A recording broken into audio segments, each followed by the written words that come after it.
Naturopathic Clinic. We're going to be catching up with Rosemary, who's going to be talking to us about nutrition and labelling and what to look out for and how to read them. So let's go catch up with Rosemary and see what she's got for us today. So thank you for joining us again, Rosemary. So how would people benefit from learning how to read labels?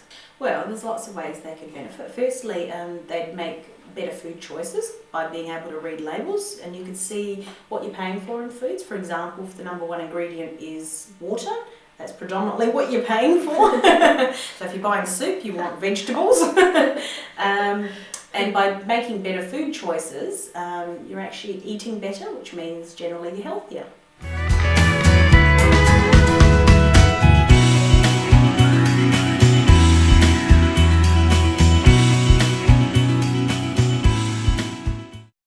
So is low fat and sugar free necessarily better for you? Not necessarily better. If you look at products that, say for example, 97% fat free, so if we take mayonnaise for an example, a 97% fat free mayonnaise, in generally most of them, the number one ingredient is either water or sugar. So that's predominantly what you're paying for. And if you're buying a product because it's low in fat but high in sugar, that doesn't necessarily equate to better health benefits. So that's why I think label reading is beneficial. So what are things to look for when we're reading labels? So if you're looking at nutritional labels, for example, the number one ingredient, which is listed first in your nutritional panel, is the ingredient that's present in the most amount.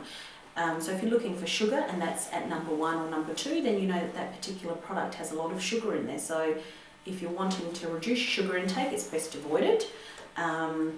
If you're looking at other nutrients in the foods and they're found towards the end, then you know that they're present in very small quantities. So if, for example, you're wanting to watch your salt intake or sodium, often you'll find that listed towards the end because that's only added in small amounts. But to know exactly how much is added, you can look at the nutritional panel and read how much is in there per 100 grams, and that will give you a good idea.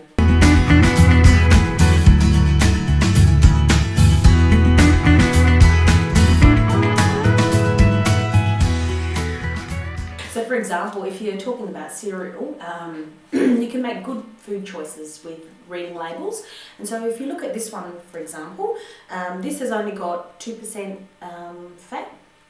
And if you're looking at sugar, it's got about 1% fat. So it's very low in fat, very low in sugar, but it's also very high in fibre, which is very important. If you look at other products, for example, this one's got 13% sugar, which is quite high in comparison. I've got 30 grams of sunflower seeds here, and I've got 30 grams of chips.